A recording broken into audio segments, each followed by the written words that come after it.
ಪ್ರಾರ್ಥನೆ ಮಾಡೋಣ. ನಮ್ಮನ್ನು ಅತಿಶಯವಾಗಿ ಪ್ರೀತಿ ಮಾಡುವಂತ ಪರಲೋಕದ ತಂದೆಯೇ, ನಿನ್ನ ಪರಿಶುದ್ಧ ನಾಮಕ್ಕೆ ನಾವು ಸ್ತೋತ್ರ ಮಾಡ್ತೇವೆ. ಈ ಸಂದರ್ಭದಲ್ಲಿ ಕರ್ತನೆ, ನಿನ್ನ ವಾಕ್ಯಗಳನ್ನು ಕಲಿಯುವಂತ ಅವಕಾಶ ನಮಗೆ ಅನುಗ್ರಹಿಸಿಕೊಟ್ಟಿದೆ. ಅದಕ್ಕಾಗಿ ಸ್ತೋತ್ರ.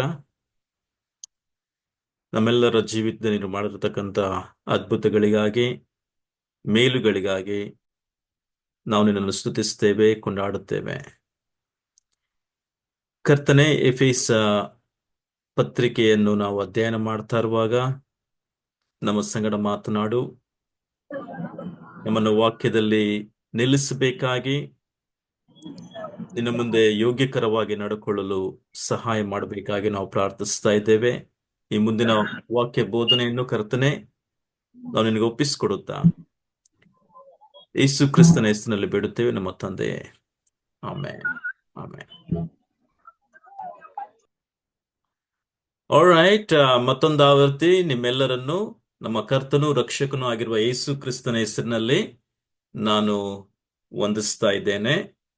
ಈ ಝೂಮ್ ವೇದಿಕೆಯ ಮೂಲಕವಾಗಿ ಈ ರೀತಿಯಾಗಿ ನಾವು ಪ್ರತಿ ವಾರ ಸೇರಿ ದೇವರ ವಾಕ್ಯಗಳನ್ನು ಕಲಿತುಕೊಳ್ಳಲು ಒಂದು ಒಳ್ಳೆಯ ವೇದಿಕೆ, ಅವಕಾಶ ನಮಗಿದೆ. ಇದನ್ನು ನಾವು ಉಪಯೋಗಿಸಿಕೊಳ್ಳುವಂತೆ ಕರ್ತನು ನಮ್ಮನ್ನು ನಡೆಸಲಿ. ಈ ದಿನ ಎಫೆಸ ಪತ್ರಿಕೆಯ ಒಂದು ಪ್ರಮುಖವಾದಂತ ಭಾಗವನ್ನು ನಾವು ಪ್ರಾರಂಭಿಸ್ತಾ ಇದ್ದೇವೆ. ನಿಮ್ಮೆಲ್ಲರಿಗೂ ಗೊತ್ತಿರುವ ಹಾಗೆ ಮೊದಲ 3 ಅಧ್ಯಾಯಗಳಲ್ಲಿ, ಎಫೆಸ ಪತ್ರಿಕೆಯ ಮೊದಲ 3 ಅಧ್ಯಾಯಗಳಲ್ಲಿ ಪೌಲನು ಸಭೆ ತಿಳುಕೊಳ್ಳಬೇಕಾದಂತ ಕ್ರಿಸ್ತನಲ್ಲಿ ಅಥವಾ ಕ್ರಿಸ್ತನಲ್ಲಿ ಸಭೆ ಏನಾಗಿದೆ ಎಂಬುದನ್ನು ತೋರಿಸಿಕೊಟ್ಟಿದ್ದಾನೆ. ಈಗ 4ನೇ ಅಧ್ಯಾಯದಿಂದ 6ನೇ ಅಧ್ಯಾಯದವರೆಗೂ ಕ್ರಿಸ್ತನಲ್ಲಿ ಸಭೆ ಹೇಗೆ ನಡ್ಕೊಳ್ಳಬೇಕು ಎಂಬುದನ್ನು ತೋರಿಸಿಕೊಡ್ಲಿಕ್ಕಿದ್ದಾನೆ. ಸೊ ಅದು ಬಹಳ ಪ್ರಾಮುಖ್ಯವಾದಂತಹ ಭಾಗ. ಇವತ್ತು 4ನೇ ಅಧ್ಯಾಯವನ್ನು ನಾವು ಪ್ರಾರಂಭಿಸಲಿಕ್ಕಿದ್ದೇವೆ. ನಮ್ಮ ಇಡೀ ಈ ಒಂದು ಎಫೆಸ ಪತ್ರಿಕೆಯ ಒಂದು ಪ್ರಮುಖವಾದಂತ ಶೀರ್ಷಿಕೆ ನೀವು ನೆನಪು ಮಾಡಿಕೊಳ್ಳುವುದಾದ್ರೆ, ಯೋಗ್ಯಕರವಾಗಿ ನಾವು ಕರೆಯಲ್ಪಟ್ಟಿರುವ ಕಾರಣ ಕರ್ತನ ಮುಂದೆ ಯೋಗ್ಯಕರವಾಗಿ ಹೇಗೆ ನಡ್ಕೊಳ್ಳಬೇಕು ಎಂಬ ವಿಷಯವನ್ನು ನಾವು ಗಮನಿಸ್ತಾ ಇದ್ದೇವೆ. ಸೊ ಮೊದಲ 3 ಅಧ್ಯಾಯಗಳಲ್ಲಿ ಆ ಯೋಗ್ಯಕರವಾದಂತ ಕರೆ ಏನು ಎಂಬುದನ್ನು ನಾವು ನೋಡ್ಕೊಂಡಿದ್ದೇವೆ. ಮತ್ತೊಂದು ಆವರ್ತಿಯ ವಿಷಯಗಳನ್ನು ನಾನು ತದನಂತರ ಮೆಲುಕು ಹಾಕ್ತೇನೆ. ಈಗ 4ನೇ ಅಧ್ಯಾಯವನ್ನು ನಾವು ಪ್ರಾರಂಭಿಸುವಾಗ ವಾಕ್ಯ ಭಾಗದ ಮೊದಲ 6 ವಚನಗಳನ್ನು ನಿಮ್ಮ ಮುಂದೆ ನಾನು ಓದ್ತೇನೆ. ಓದಿದ ಮೇಲೆ ಪ್ರಮುಖವಾದಂತ ಮೊದಲನೇ ವಚನಕ್ಕೆ ಹೋಗಿ ಸ್ವಲ್ಪ ಹೊತ್ತು ನಾವು ಅದರ ಬಗ್ಗೆ ವಿವರಣೆ ಮಾಡೋಣ. ಎಫೆಸ ಪತ್ರಿಕೆ 4ನೇ ಅಧ್ಯಾಯ ವಚನ 1ರಿಂದ ನಾನು ಓದ್ತೇನೆ, 1ರಿಂದ 6ರವರೆಗೆ.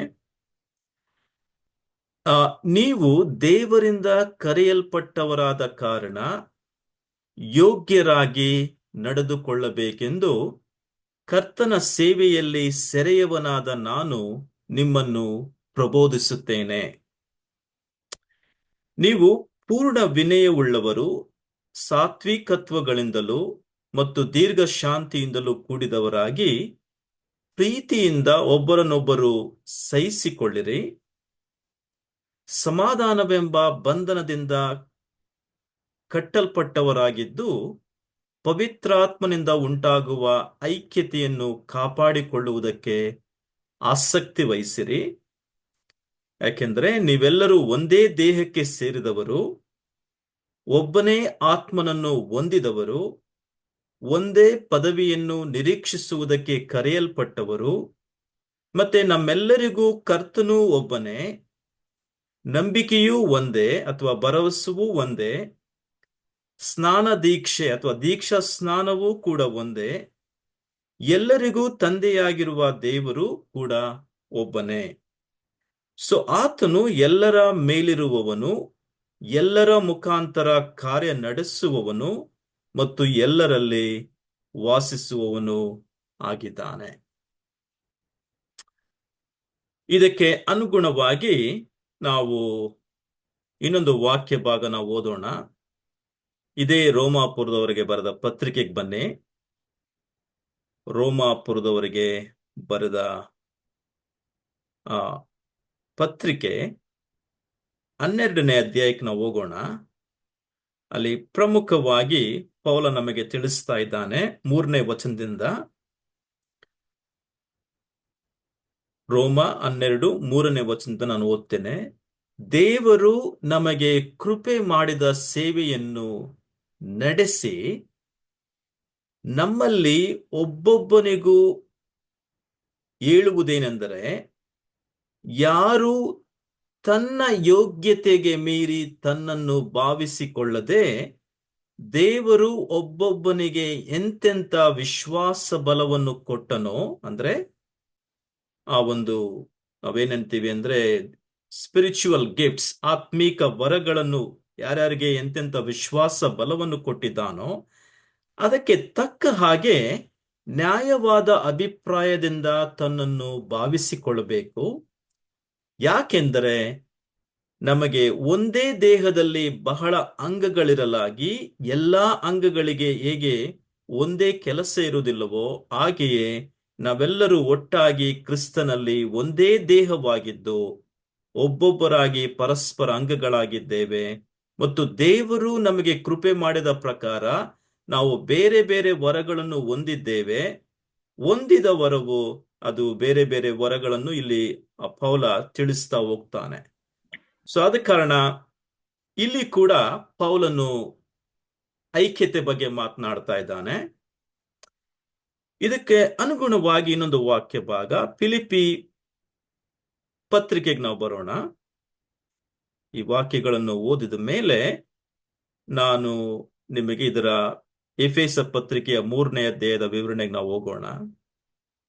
ಫಿಲಿಪ್ಪಿ 2ನೇ ಅಧ್ಯಾಯ ಮೊದಲ ಕೆಲವು ವಚನಗಳು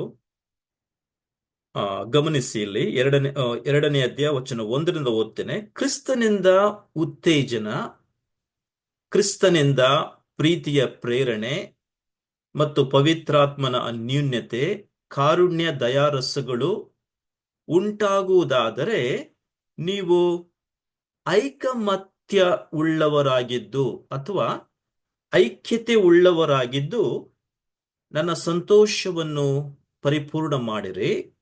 ಮತ್ತೆ ಹೇಳ್ತಾನೆ, ನಿಮ್ಮೆಲ್ಲರಲ್ಲಿ ಒಂದೇ ಪ್ರೀತಿ ಇರಲಿ, ಅನ್ಯೂನ್ಯ ಭಾವವುಳ್ಳವರು, ಒಂದೇ ಗುರಿ ಇಟ್ಟುಕೊಂಡವರು ಆಗಿರ್ರಿ. ಪಕ್ಷಪಾತದಿಂದಾಗಲಿ ಒಣ ಎಮ್ಮೆಯಿಂದಾಗಲಿ ಯಾವುದನ್ನೂ ಮಾಡದೆ ಪ್ರತಿಯೊಬ್ಬನು ದೀನ ಭಾವದಿಂದ ಮತ್ತೊಬ್ಬರನ್ನು ತನಗಿಂತಲೂ ಶ್ರೇಷ್ಠರೆಂದು ಎಣಿಸಲಿ.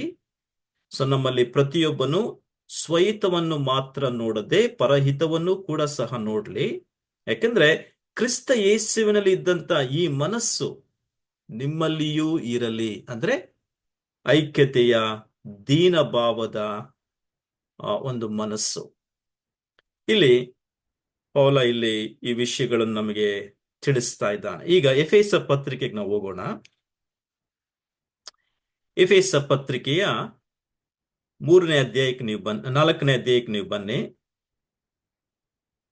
ನಾವು ಈ 4ನೇ ಅಧ್ಯಾಯದ ಮೊದಲ 6 ವಚನಗಳನ್ನು ನಾವು ಓದ್ಕೊಂಡಿದ್ದೇವೆ. ಬಹಳ ಪ್ರಾಮುಖ್ಯ. ಈ 4ನೇ ಅಧ್ಯಾಯದಿಂದ ಪೌಲ ಐಕ್ಯತೆ ಬಗ್ಗೆ ಮಾತನಾಡ್ತಾ ಇದ್ದಾನೆ. ಸಭೆಯಲ್ಲಿ ಐಕ್ಯತೆಯನ್ನು ನಾವು ಹೇಗೆ ಕಾಪಾಡಬೇಕು ಎಂಬುದರ ವಿಷಯವಾಗಿ ಮಾತನಾಡ್ತಾನೆ. ಆ ವಿಷಯಕ್ಕೆ ನಾನು ಬರುವುದಕ್ಕಿಂತ ಮುಂಚಿತವಾಗಿ ಇಲ್ಲಿ ಒಂದು ಪ್ರಮುಖವಾದಂತಹ ಅಂಶ ನಾನು ನಿಮಗೆ ತಿಳಿಸಬೇಕು. ಅದೇಂದ್ರೆ ಪೌಲ ಇಷ್ಟು ಈ ಮೊದಲ 3 ಅಧ್ಯಾಯಗಳಲ್ಲಿ ನಾವು ಕ್ರಿಸ್ತನಲ್ಲಿ ಏನಾಗಿದ್ದೇವೆ ಎಂಬುದನ್ನು ತೋರಿಸ್ಕೊಟ್ಟ. ಈಗ ಮಿಕ್ಕದಂತ 3 ಅಧ್ಯಾಯಗಳಲ್ಲಿ ಅಂದ್ರೆ 4, 5 ಮತ್ತು 6ನೇ ಅಧ್ಯಾಯದಲ್ಲಿ ಕ್ರಿಸ್ತನಲ್ಲಿ ನಾವು ಹೇಗೆ ನಡ್ಕೊಳ್ಳಬೇಕು ಎಂಬುದನ್ನು ನಮಗೆ ತೋರಿಸ್ತಾ ಇದ್ದಾನೆ. ಒಂದು ಕಡೆ ಕ್ರಿಸ್ತ ನಂಬಿಕೆ ಏನು ಎಂಬುದನ್ನು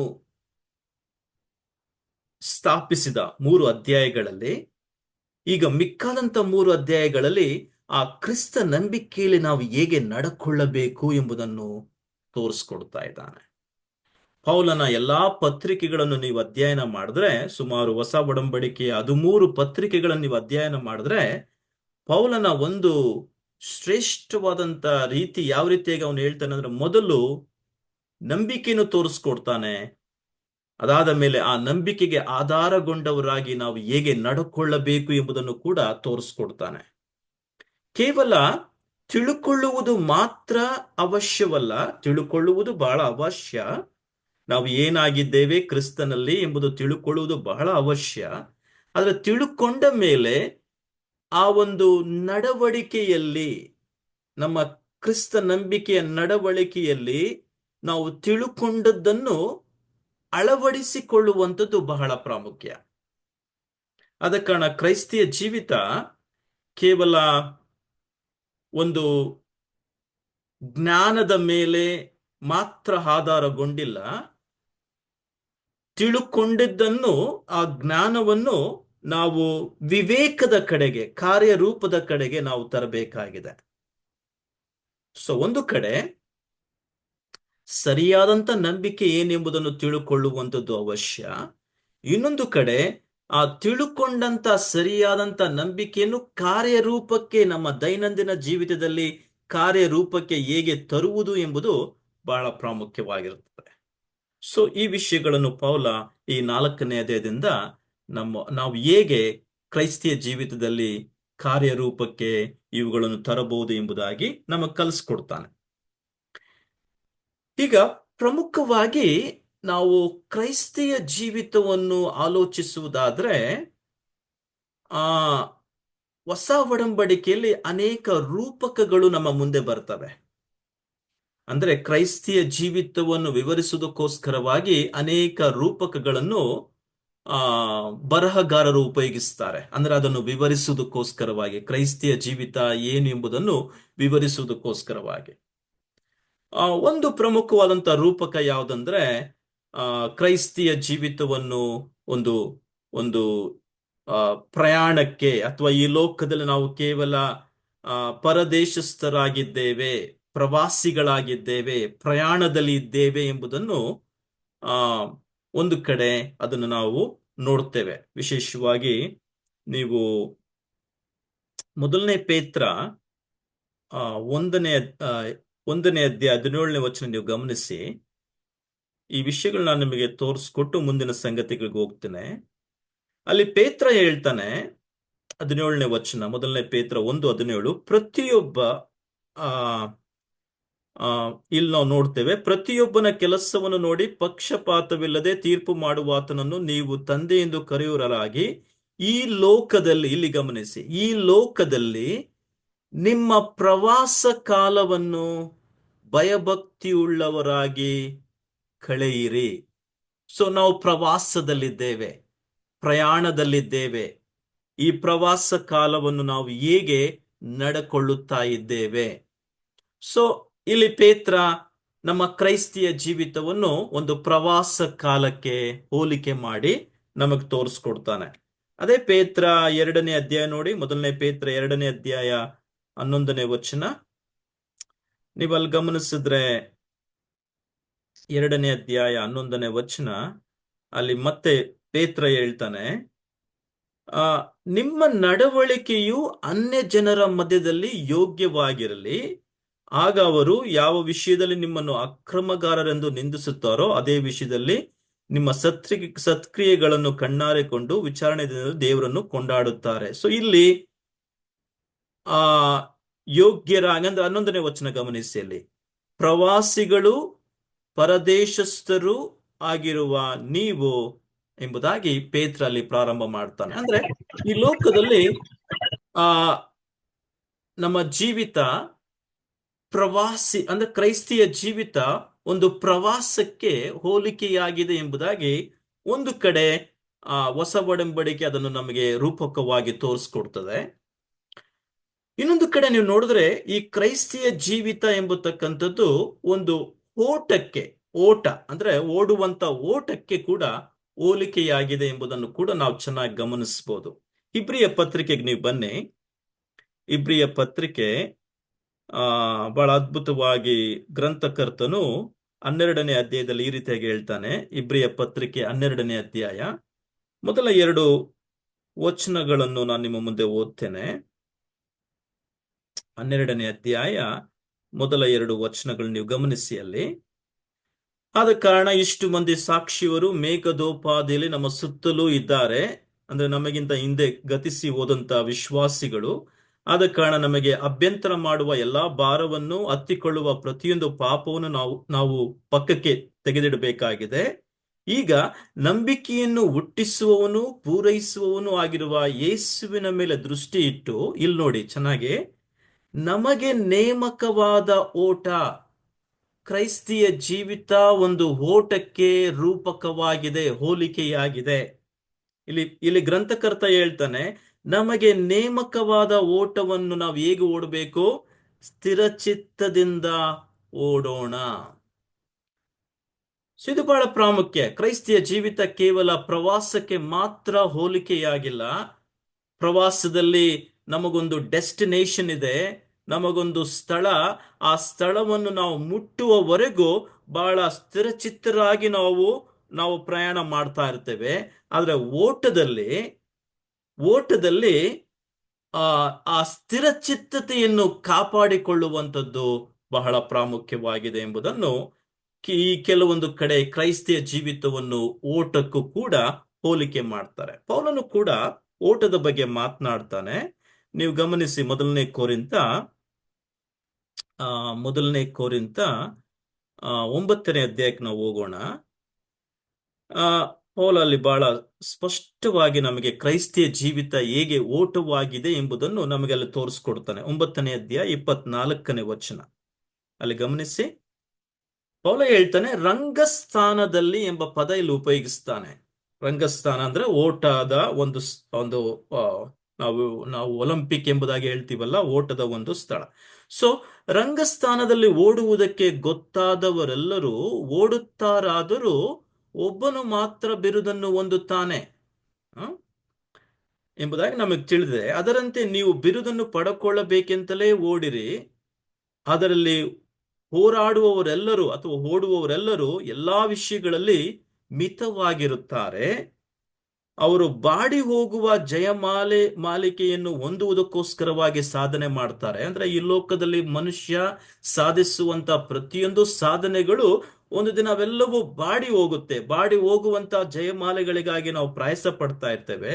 ಆದ್ರೆ ನಾವಾದರೂ ಬಾಡಿ ಹೋಗದ ಜಯಮಾಲೆಯನ್ನು ಹೊಂದುವುದಕ್ಕೆ ಸಾಧನೆ ಮಾಡೋಣ ಎಂಬುದಾಗಿ ಹೇಳ್ತಾ ಪೌಲ ಹೇಳ್ತಾನೆ. 26ನೇ ವಚನ, ಹೀಗಿರಲಾಗಿ ನಾನು ಸಹ ಗುರಿ ಗೊತ್ತಿಲ್ಲದವನಾಗಿ ಓಡದೆ ಗೆಲ್ಲಬೇಕೆಂದಿರುವುದವನಂತೆಯೇ ಓಡುತ್ತೇನೆ. ಇದು ಬಹಳ ಪ್ರಾಮುಖ್ಯ.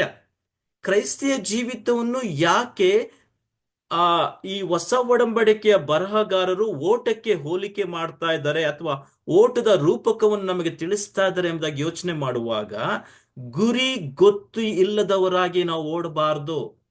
ನಾವು ಹೇಗೆ ನಂಬಿಕೆಯಿಂದ ನಮ್ಮ ಕ್ರೈಸ್ತಿಯ ಜೀವಿತವನ್ನು ಪ್ರಾರಂಭ ಮಾಡಿದ್ವೋ ಅದೇ ನಂಬಿಕೆಯ ದೃಷ್ಟಿಯಿಂದ ಸ್ಥಿರಚಿತ್ತವುಳ್ಳವರಾಗಿ, ಗುರಿಯನ್ನು ಇಟ್ಟುಕೊಂಡಂತವರಾಗಿ ನಮ್ಮ ಅಂತ್ಯವನ್ನು ತಲುಪುವವರೆಗೂ ನಾವು ಓಡಬೇಕಾಗಿದೆ ಎಂಬುದಾಗಿ ಹೇಳ್ತಾನೆ. ಅದಕ್ಕೆ ಪೌಲ ಹೇಳ್ತಾನೆ, ನಾನು ಗಾಳಿಯನ್ನು ಗುದ್ದುವವನಾಗಿರದೆ ಗೆಲ್ಲಬೇಕೆಂದುವರವನಾಗಿ ಓಡುತ್ತೇನೆ, ಗುದ್ದಾಡುತ್ತೇನೆ. ಸೊ ಇತರರನ್ನು ಹೋರಾಟಕ್ಕೆ ಕರೆದ ಮೇಲೆ ನಾನೇ ಅಯೋಗ್ಯನೆನಿಸಿಕೊಂಡೇನೋ ಎಂಬ ಭಯದಿಂದ ನನ್ನ ಮೈಯನ್ನು ಜಜ್ಜಿ ಸ್ವಾಧೀನಕ್ಕೆ ತೆಗೆದುಕೊಳ್ತೇನೆ. ಅಂದ್ರೆ ದೈನಂದಿನ ಜೀವಿತದಲ್ಲಿ ಡಿಸಿಪ್ಲಿನ್ ಅಥವಾ ನಮ್ಮನ್ನು ನಾವು ನಮ್ಮ ಮನಸ್ಸನ್ನು, ನಮ್ಮ ದೇಹವನ್ನು ಒಂದು ಸ್ವಾಧೀನಕ್ಕೆ ತರುವಂಥದ್ದು ಅಥವಾ ನಿಜವಾಗಿಯೂ ಶಿಷ್ಯತ್ವದ ಕೆಳಗೆ ಬರುವಂಥದ್ದು, ಶಿಷ್ಯತ್ವದಲ್ಲಿ ನಡೆಯುವಂಥದ್ದು. ಸೊ ಅನೇಕ ಸಂಗತಿಗಳು ಇದರಲ್ಲಿ ಬರ್ತವೆ. ಆದರೆ ನಾನು ಇದರ ಒಂದು ಪ್ರಾರಂಭದಲ್ಲಿ ಈ ವಿಷಯಗಳನ್ನು, ಕ್ರೈಸ್ತಿಯ ಜೀವಿತ ಹೇಗೆ ಬೇರೆ ಬೇರೆ ವಿಷಯಗಳಿಗೆ ರೂಪಕವಾಗಿದೆ ಎಂಬುದನ್ನು ಮಾತ್ರ ತೋರಿಸ್ಕೊಡ್ಲಿಕ್ಕೆ ಇಷ್ಟಪಡ್ತೇನೆ. ಆದರೆ ಬಹಳಷ್ಟು ಈ ವಿಷಯಗಳಲ್ಲಿ ವಿವರಣೆ ಮಾಡಲಿಕ್ಕೆ ಅಷ್ಟು ಸಮಯವಿಲ್ಲ. ಮೂರನೇದಾಗಿ, ಕ್ರೈಸ್ತಿಯ ಜೀವಿತವನ್ನು ನಾವು ಒಂದು ನಡೆಗೆ ರೂಪಕವಾಗಿ ತೆಗೆದುಕೊಳ್ಳಬಹುದು ಅಥವಾ ನಡೆಗೆ ನಾವು ಹೋಲಿಕೆಯಾಗಿ ತೆಗೆದುಕೊಳ್ಬಹುದು.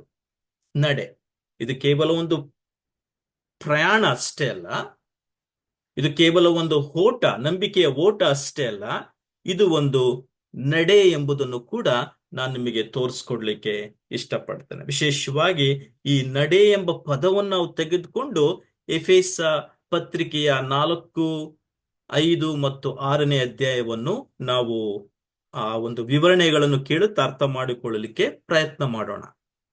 ಸೊ ನಡೆ ಎಂಬುದಾಗಿ ನೀವು ತೆಗೆದುಕೊಳ್ಳುವಾಗ ಇಡೀ ಒಂದು 66 ಪುಸ್ತಕಗಳ ಬೈಬಲ್ ಅನ್ನು ನೀವು ಗಮನಿಸುವುದಾದರೆ, ಹಳೆಯ ಒಡಂಬಡಿಕೆಯಾಗಲಿ ಹೊಸ ಒಡಂಬಡಿಕೆಯಾಗಲಿ, ದೇವರು ಏನು ಅಪೇಕ್ಷಿಸ್ತಾ ಇದ್ದಾನೆ ನಮ್ಮಿಂದ? ನಾವು ದೇವರನ್ನು ಕಂಡುಕೊಂಡ ಮೇಲೆ ಕ್ರಿಸ್ತನಲ್ಲಿ ನಾವು ದೇವರ ಮಕ್ಕಳಾಗಿರುವ ಕಾರಣ ಆ ನಮ್ಮಿಂದ ದೇವರು ಅಪೇಕ್ಷಿಸುವಂಥದ್ದು ಏನೆಂಬುದನ್ನು ನಾನು ಗಮನಿಸುವಾಗ ಒಂದು ಯೋಗ್ಯಕರವಾದಂತ ನಡೆ ಎಂಬುದನ್ನು ನಾವು ಇಲ್ಲಿ ನೋಡುತ್ತಾ ಇದ್ದೇವೆ. ನೀವು ಇದಕ್ಕೆ ಬನ್ನಿ, ಧರ್ಮೋಪದೇಶ ಕಾಂಡಕ್ಕೆ ಬನ್ನಿ. ಕೆಲವು ಸಂಗತಿಗಳನ್ನ ನಿಮಗೆ ತೋರಿಸ್ಕೊಡ್ತೇನೆ. ಇದಾದ ಮೇಲೆ ಮಿಕ್ಕಾದಂತ ಸಂಗತಿಗಳನ್ನ ಹೋಗೋಣ. ಧರ್ಮೋಪದೇಶ ಕಾಂಡ 10ನೇ ಅಧ್ಯಾಯ. ಅಲ್ಲಿ ಮೋಶೆ ಇಸ್ರಾಯೇಲ್ ಜನಾಂಗದ ಮುಂದೆ ಮಾತನಾಡುವಾಗ ಮತ್ತೆ ಅವರಿಗೆ ಧರ್ಮಶಾಸ್ತ್ರವನ್ನು, ಅಂದ್ರೆ ದೇವರ ವಾಕ್ಯವನ್ನು ಅವರಿಗೆ ನೇರವಾಗಿ ಕೊಟ್ಟ ಕಾರಣ ಈ ರೀತಿಯಾಗಿ ಹೇಳ್ತಾನೆ. 10ನೇ ಅಧ್ಯಾಯ 12ನೇ ವಚನ. ಮೋಶೆ ಈ ರೀತಿಯಾಗಿ ಹೇಳ್ತಾನೆ, ಆದುದರಿಂದ ಇಸ್ರಾಯೇಲರೇ, ನೀವು ನಿಮ್ಮ ದೇವರಾದ ಯೆಹೋವನಲ್ಲಿ ಭಯಭಕ್ತಿಯುಳ್ಳವರಾಗಿ ಎಲ್ಲಾ ವಿಷಯಗಳಲ್ಲಿಯೂ ಆತನು ಹೇಳುವ ಮಾರ್ಗದಲ್ಲೇ ನಡೆಯುತ್ತಾ. ಆ ಪದವನ್ನು ನೀವು ಅಂಡರ್ಲೈನ್ ಮಾಡ್ಕೊಳ್ಳಿ, ಅಲ್ಲಿ ಬಹಳ ಪ್ರಾಮುಖ್ಯವಾದಂತ ಪದ. ಆತನು ಹೇಳುವ ಮಾರ್ಗದಲ್ಲೇ ನಡೆಯುತ್ತಾ, ಆತನನ್ನು ಪ್ರೀತಿಸುತ್ತಾ, ಸಂಪೂರ್ಣವಾದ ಹೃದಯದಿಂದಲೂ ಪೂರ್ಣ ಮನಸ್ಸಿನಿಂದಲೂ ಸೇವೆ ಮಾಡುತ್ತಾ ಜೀವಿಸಿರಿ. ಸೊ ಇಲ್ಲಿ ನಡೆ ಬಹಳ ಪ್ರಾಮುಖ್ಯ. ನಮ್ಮ ಕ್ರೈಸ್ತಿಯ ಜೀವಿತದ ನಡೆ ಇದನ್ನು ತೋರಿಸ್ಕೊಡ್ತಾ ಇದೆ. ನಾನು ಅಬ್ರಹಾಮನ ಜೀವಿತವನ್ನು ಕೂಡ ನಾನು ಗಮನಿಸುವಾಗ ಒಂದು ವಿಷಯ ಅಲ್ಲಿ ಬರುತ್ತೆ. 17ನೇ ಅಧ್ಯಾಯ, ಆದಿಕಾಂಡದ 17ನೇ ಅಧ್ಯಾಯ 1ನೇ ವಚನದಲ್ಲಿ ಅಲ್ಲಿ ಕರ್ತನು ನೇರವಾಗಿ ಅಬ್ರಹಾಮನಿಗೆ ಕಾಣಿಸಿಕೊಂಡು ಈ ರೀತಿಗೆ ಹೇಳ್ತಾನೆ, ನನ್ನ ಮುಂದೆ ನಿರ್ದೋಷಿಯಾಗಿ ನಡೆದುಕೋ. ಸೊ ಇಲ್ಲಿ ದೇವರು ನಮ್ಮ ಮುಂದೆ, ಆತನ ಮುಂದೆ ನಾವು ನಡ್ಕೊಳ್ಳಬೇಕೆಂಬುದಾಗಿ ಕರೆಯುವಾಗ ಒಂದು ಪಾಪ ರಹಿತವಾದಂತ ಪರಿಪೂರ್ಣತೆಯನ್ನು ದೇವರು ಅಪೇಕ್ಷಿಸ್ತಾ ಇಲ್ಲ. ಚೆನ್ನಾಗಿ ಅರ್ಥ ಮಾಡ್ಕೊಳ್ಳಿ. ಯಾವ ಮನುಷ್ಯನು, ವಿಶೇಷವಾಗಿ ಯಾವ ವಿಶ್ವಾಸಿ ಈ ಲೋಕದಲ್ಲಿ ಜೀವಿಸುವವರೆಗೂ ಪಾಪ ರಹಿತವಾದಂತ ಪರಿಪೂರ್ಣತೆಗೆ ಬರಲಿಕ್ಕೆ ಸಾಧ್ಯವಿಲ್ಲ. ಅಂದ್ರೆ ನಾವು ಒಂದು ಪಾಪವಿಲ್ಲದಂತ ಪರಿಪೂರ್ಣವಾದಂತ ಜೀವಿತವನ್ನು ಜೀವಿಸ್ತೇವೆ ಎಂಬುದಾಗಿ ನಾನು ಹೇಳ್ತಾ ಇಲ್ಲ. ನಾವು ಪಾಪದ ಲೋಕದಲ್ಲಿ ಜೀವಿಸ್ತೇವೆ. ಪಾಪದ ಅನೇಕ ಕಲ್ಮಶಗಳು ನಮ್ಮನ್ನು ಅನೇಕ ಸಾರಿ ಸುತ್ತಿಕೊಳ್ತವೆ. ಆದ್ರೆ ಇವೆಲ್ಲವುಗಳ ಮಧ್ಯದಲ್ಲಿ ದೇವರು ಏನು ಅಪೇಕ್ಷಿಸ್ತಾನಂದ್ರೆ, ಆ ಆ ಪಾಪದ ಒಂದು ಮಧ್ಯದಲ್ಲಿಯೂ ಕೂಡ ನಾವು ನಾವು ನಿರ್ದೋಷತ್ವವನ್ನು ಕಾಪಾಡಿಕೊಳ್ಬೇಕು, ನಿರ್ದೋಷಿಗಳಾಗಿ ಜೀವಿಸಬೇಕೆಂಬುದಾಗಿ ದೇವರಲ್ಲಿ ಅಪೇಕ್ಷಿಸಿ ಅಬ್ರಹಾಮನಿಗೆ ತಿಳಿಸ್ತಾರೆ. ಸೊ ಈ ರೀತಿಯಾಗಿ ನಡ್ಕೊಳ್ಳುವಂಥದ್ದು, ನಿರ್ದೋಷಿಗಳಾಗಿ ಕರ್ತನ ಮುಂದೆ ನಡ್ಕೊಳ್ಳುವಂಥದ್ದನ್ನು ದೇವರು ಅಪೇಕ್ಷಿಸ್ತಾ ಇದ್ದಾನೆ. ನೀವು ಮೀಕನ ಒಂದು ಗ್ರಂಥಕ್ಕೆ ಹೋದ್ರೂ ಕೂಡ ದೇವರಲ್ಲಿ ಹೇಳ್ತಾನೆ, ಮನುಷ್ಯನೇ, ನಿನ್ನಿಂದ ದೇವರು ಏನು ಅಪೇಕ್ಷಿಸ್ತಾ ಇದ್ದಾನೆ? ಕರ್ತನ ಮುಂದೆ ನಮ್ರವಾಗಿ ನಡೆ. ಓಕೆ, ಪ್ರೀತಿಯಲ್ಲಿಯೂ ಮತ್ತು ನ್ಯಾಯದಲ್ಲಿಯೂ ಮತ್ತು ನಮ್ರತೆಯಲ್ಲಿಯೂ ಕರ್ತನ ಮುಂದೆ ನಡೆದುಕೋ ಎಂಬುದಾಗಿ. ಸೊ ಈ ನಡೆ, ಕ್ರೈಸ್ತಿಯ ಜೀವಿತವನ್ನು ನಡೆಗೆ ನಾವು ಹೇಗೆ ಹೋಲಿಸ್ತೇವೆ ಎಂಬುದನ್ನು ನಾವು ಚೆನ್ನಾಗಿ ಅರ್ಥ ಮಾಡಿಕೊಳ್ಳಲಿಕ್ಕೆ ಪ್ರಯತ್ನ ಮಾಡೋಣ. ಮೊದಲಾಗಿ ನಡೆ ಎಂಬುದಾಗಿ ಬರುವಾಗ ಇಲ್ಲಿ ಒಂದು ವಚನ ಬಹಳ ಪ್ರಾಮುಖ್ಯವಾಗಿ ನಮಗೆ ತೋರಿ ಬರ್ತದೆ. ಆಮೋಸನ ಪ್ರವಾದನೆ ಗ್ರಂಥಕ್ಕೆ ನಾವು ಹೋಗೋಣ. ನಿಮಗೆ ತಿಳಿದಿರುವಂತ ವಾಕ್ಯ ಭಾಗ ಇದು. ಆಮೋಸನ ಪ್ರವಾದನ ಗ್ರಂಥದಲ್ಲಿ 3ನೇ ಅಧ್ಯಾಯ 3ನೇ ವಚನದಲ್ಲಿ ಪ್ರವಾದಿ ಈ ರೀತಿಯಾಗಿ ತಿಳಿಸ್ತಾನೆ, ಗೊತ್ತು ಮಾಡಿಕೊಳ್ಳದೆ ಇಬ್ಬರು ಜೊತೆಯಾಗಿ ನಡೆಯುವರೋ ಎಂಬ ಪ್ರಶ್ನೆ ಅಲ್ಲಿದೆ. ಹ್ಮ್ ಅರ್ಥ ಏನಂದ್ರೆ, ದೇವರ ನಿಯಮಗಳೊಂದಿಗೆ ಮತ್ತು ಮಾರ್ಗಗಳೊಂದಿಗೆ ನಾವು ಒಪ್ಪಂದ ಮಾಡಿಕೊಳ್ಳದೆ ಹೋದ್ರೆ ದೇವರ ಮುಂದೆ ನಾವು ನಡೆಯಲಿಕ್ಕೆ ಅಸಾಧ್ಯ. ದೇವರು ಒಂದು ಹೇಳ್ತಾನೆ, ನಾವು ಒಂದು ದಾರಿಯಲ್ಲಿ ಹೋಗ್ತೇವೆ. ದೇವರ ಮಾರ್ಗಗಳನ್ನು ಬಿಟ್ಟು ನಮ್ಮ ಮಾರ್ಗಗಳನ್ನೇ ನಾವು ಆರಿಸಿಕೊಂಡಿದ್ದೇವೆ. ಅದಕ್ಕೆ ಆಮೋಸ ಪ್ರವಾದಿ ಹೇಳ್ತಾ ಇದ್ದಾನೆ, ನೀವು ದೇವರ ನಿಯಮಗಳನ್ನು, ದೇವರ ಆಜ್ಞೆಗಳನ್ನು, ದೇವರ ವಾಕ್ಯಗಳನ್ನು, ಆತನ ಮಾರ್ಗಗಳನ್ನು ಒಪ್ಪಂದ ಮಾಡಿಕೊಳ್ಳದೆ ಹೋದ್ರೆ ಆತನ ಮುಂದೆ ನಡ್ಕೊಳ್ಳಿಕ್ಕೆ ಸಾಧ್ಯವಿಲ್ಲ. ಇಸ್ರಾಯೇಲ್ ಜನರು ಆ ದೇವರ ಒಂದು ಶಿಕ್ಷೆಯ ಕೆಳಗಡೆ ಬರ್ಲಿಕ್ಕೆ ಅವರು ಇಷ್ಟಪಡ್ಲಿಲ್ಲ. ಆದ ಕಾರಣ ಅವರು ಬಹಳಷ್ಟು ದೇವರಿಂದ ದೂರ ಹೋಗ್ತಾ ಇದ್ರು. ಅನ್ಯ ದೇವತೆಗಳ ಹಿಂದೆ ಅವರು ಹೋಗ್ತಾ ಇದ್ರು. ಅನೇಕ ತರವಾದಂತ ಕೆಟ್ಟವಾದಂತ ಇದರಲ್ಲಿ ಅವರು ತಮ್ಮನ್ನು ತಾವು ತೊಡಗಿಸಿಕೊಂಡ್ರು. ಆದ ಕಾರಣ ಆ ದೇವರು ಪದೇ ಪದೇ ಪ್ರವಾದಿಗಳ ಮೂಲಕ ಅವರ ಸಂಗಡ ಮಾತನಾಡ್ತಾ ಇದ್ದ. ನೀವು ನನ್ನ ಮುಂದೆ ಒಪ್ಪಂದದಲ್ಲಿ ನಡ್ಕೊಳ್ಳಲಿಕ್ಕೆ ಆಗ್ತಾ ಇಲ್ಲ. ಕಾರಣ ಏನಂದ್ರೆ ನನ್ನ ವಾಕ್ಯಗಳ ಪ್ರಕಾರ ನೀವು ಜೀವಿಸ್ತಾ ಇಲ್ಲ. ಸೊ ಈ ರೀತಿಯಾಗಿ ಕ್ರೈಸ್ತಿಯ ಜೀವಿತ ಒಂದು ನಡೆಗೆ ಯಾಕೆ ಪ್ರಾಮುಖ್ಯವಾಗಿದೆ ಎಂಬುದನ್ನು ನಾವು ಆಲೋಚಿಸುವಾಗ, ನೀವು ಹೊಸ ಒಡಂಬಡಿಕೆಗೆ ನೀವು ಬಂದ್ರೆ, ಹೊಸ ಒಡಂಬಡಿಕೆಯ ಎಲ್ಲಾ ಪತ್ರಿಕೆಗಳಲ್ಲಿ ಪ್ರಮುಖವಾಗಿ ನಮ್ಮ ದೈನಂದಿನ ಜೀವಿತದ ನಡೆ, ಕ್ರೈಸ್ತಿಯ ನಡೆ ಹೇಗಿರಬೇಕು ಎಂಬುದನ್ನು ತೋರಿಸ್ಕೊಡ್ತಾ ಇದೆ. ಇದೇ ಎಫೆಸ ಪತ್ರಿಕೆಗೆ ನೀವು ಬನ್ನಿ, ಅಲ್ಲಿ ಪದೇ ಪದೇ ಪೌಲ ನಮಗೆ ಅದನ್ನು ತಿಳಿಸ್ತಾನೆ. ಎಫೆಸ ಪತ್ರಿಕೆ 2ನೇ ಅಧ್ಯಾಯಕ್ಕೆ ನಾವು ಹೋಗೋಣ. 2ನೇ ಅಧ್ಯಾಯದ 10ನೇ ವಚನ ನೀವು ಗಮನಿಸಿ. ಅಲ್ಲಿ ದೇವರು ಯಾಕೆ ನಮ್ಮನ್ನು ರಕ್ಷಿಸಿದ್ದಾನೆ ಎಂಬುದಾಗಿ ಪೌಲ ಅಲ್ಲಿ ತೋರಿಸ್ಕೊಡ್ತಾನೆ. ನಾವು ಆತನ ನಿರ್ಮಾಣ, ಅಂದ್ರೆ ಆತನಲ್ಲಿ ನೂತನ ಸೃಷ್ಟಿಯಾಗಿದ್ದೇವೆ. ಕ್ರಿಸ್ತನಲ್ಲಿ ನಾವು ನೂತನ ಸೃಷ್ಟಿಯಾಗಿದ್ದೇವೆ. ಸತ್ಕಾರ್ಯಗಳನ್ನು ಮಾಡೋದಕ್ಕೋಸ್ಕರವಾಗಿ ಕ್ರಿಸ್ತ ಯೇಸುವಿನಲ್ಲಿ ಸೃಷ್ಟಿಸಲ್ಪಟ್ಟಿದ್ದೇವೆ. ನಾವು ಈ ಸತ್ಕಾರ್ಯಗಳನ್ನು ನಡೆಸುವವರಾಗಿ ಬದುಕಬೇಕೆಂದು ಅಥವಾ ನಡೆದುಕೊಳ್ಳಬೇಕೆಂದು ದೇವರು ನಮ್ಮನ್ನು ಮೊದಲೇ ನೇಮಿಸಿದ್ದಾನೆ. ನೀವಿವತ್ತು ಪ್ರಶ್ನೆ ಮಾಡಿಕೊಂಡ್ರೆ, ದೇವರು ನನ್ನನ್ನು ಯಾಕೆ ರಕ್ಷಿಸಿದ್ದಾನೆ ಎಂಬ ಪ್ರಶ್ನೆ ಮಾಡಿಕೊಂಡ್ರೆ ಅದಕ್ಕೆ ಉತ್ತರ ಇಲ್ಲಿದೆ. ದೇವರು ಯಾಕೆ ನನ್ನನ್ನು, ನಿನ್ನನ್ನು ಪಾಪದಿಂದ ರಕ್ಷಿಸಿ ಈ ಲೋಕದಲ್ಲಿ ಯಾಕೆ ಇಟ್ಟಿದ್ದಾನೆ ಅಂದ್ರೆ, ಈ ಲೋಕದ ಪ್ರವಾಸದಲ್ಲಿ, ಈ ಲೋಕದ ಓಟದಲ್ಲಿ, ಜೀವನದಲ್ಲಿ, ನಡೆಯಲ್ಲಿ ನಾವು ಸತ್ಕಾರ್ಯಗಳನ್ನು ಮಾಡುತ್ತಾ ಆತನ ಮುಂದೆ ನಡ್ಕೊಳ್ಳಬೇಕು ಎಂಬುದಾಗಿ ದೇವರು ಅಪೇಕ್ಷಿಸ್ತಾನೆ. ಒಳ್ಳೆಯ ಕಾರ್ಯಗಳಲ್ಲಿ ನಮ್ಮನ್ನು ತೊಡಗಿಸಿಕೊಳ್ಬೇಕಾಗಿದೆ. ಸುವಾರ್ಥ ಕಾರ್ಯದಲ್ಲಿ ನಮ್ಮನ್ನು ತೊಡಗಿಸಿಕೊಳ್ಬೇಕಾಗಿದೆ. ಸತ್ಕಾರ್ಯಗಳಲ್ಲಿ ನಾವು ನಡ್ಕೊಳ್ಬೇಕೆಂಬುದಾಗಿ ಪೌಲ ಇಲ್ಲಿ ತೋರಿಸ್ಕೊಟ್ಟ. ಇದೇ 4ನೇ ಅಧ್ಯಾಯಕ್ಕೆ ನೀವು ಬನ್ನಿ. ಇವತ್ತು ನೋಡ್ಕೊಳ್ತಾ ಇರ್ತಕ್ಕಂಥ 4ನೇ ಅಧ್ಯಾಯ, ಎಫೆಸ ಪತ್ರಿಕೆಯ 4ನೇ ಅಧ್ಯಾಯದ 1ನೇ ವಚನ ನೀವು ಗಮನಿಸಿ. ಅಲ್ಲಿ ಪೌಲ ಹೇಳ್ತಾನೆ, ನೀವು ದೇವರಿಂದ ಕರೆಯಲ್ಪಟ್ಟವರಾದ ಕಾರಣ ಯೋಗ್ಯರಾಗಿ ನಡೆದುಕೊಳ್ಳಬೇಕೆಂದು ಕರ್ತನ ಸೇವೆಯಲ್ಲಿ ಸೆರೆಯವನಾದಂತ ನಾನು ನಿಮ್ಮನ್ನು ಪ್ರಬೋಧಿಸ್ತಾ ಇದ್ದೇನೆ. ಅರ್ಥ ಏನಂದ್ರೆ, ರಕ್ಷಣೆಗೆ ನೀವು ಕರೆಯಲ್ಪಟ್ಟಿದ್ದೀರಾ. ಆ ರಕ್ಷಣೆಯ ನಿಜತ್ವವನ್ನು ನಿಮ್ಮ ಕ್ರೈಸ್ತಿಯ ಜೀವಿತದ, ದೈನಂದಿನ ಜೀವಿತದಲ್ಲಿ ಕಾರ್ಯರೂಪಕ್ಕೆ ತೆಗೆದುಕೊಂಡು ಬನ್ನಿ. ಇದು ಕೇವಲ ಒಂದು ನಂಬಿಕೆಯಾಗಿ ಮಾತ್ರ ಇರಬಾರದು. ಆ ನಂಬಿಕೆ ಕಾರ್ಯರೂಪದಲ್ಲಿ ತೋರಿಸಲ್ಪಡಬೇಕು. ನಾನು ರಕ್ಷಿಸಲ್ಪಟ್ಟಿದ್ದೇನೆ ಕಾರಣ ಕರ್ತನನ್ನು ಸೇವೆ ಮಾಡೋದಕ್ಕೋಸ್ಕರವಾಗಿ, ಸಭೆಗೆ ಸೇವೆ ಮಾಡೋದಕ್ಕೋಸ್ಕರವಾಗಿ. ಸೊ ಆ ಒಂದು ವಿಷಯ ನಮಗೆ ಸ್ಪಷ್ಟವಾಗಬೇಕಾಗಿದೆ. ನಾವು ನಾವು ನಾವು ಕರೆಯಲ್ಪಟ್ಟಂತ ಕಾರಣದ ಯೋಗ್ಯತೆಯನ್ನು ತಿಳುಕೊಂಡು ಅದರಲ್ಲಿ ನಾವು ನಡಿಬೇಕಾಗಿದೆ. ಇದೇ 4ನೇ ಅಧ್ಯಾಯ 17ನೇ ವಚನ ನೀವು ಗಮನಿಸಿ. ಅಲ್ಲಿ ಮತ್ತೆ ಪೌಲ ಈ ಪದ ಉಪಯೋಗಿಸ್ತಾನೆ 17ನೇ ವಚನದಲ್ಲಿ. ಅದೇನೆಂದ್ರೆ,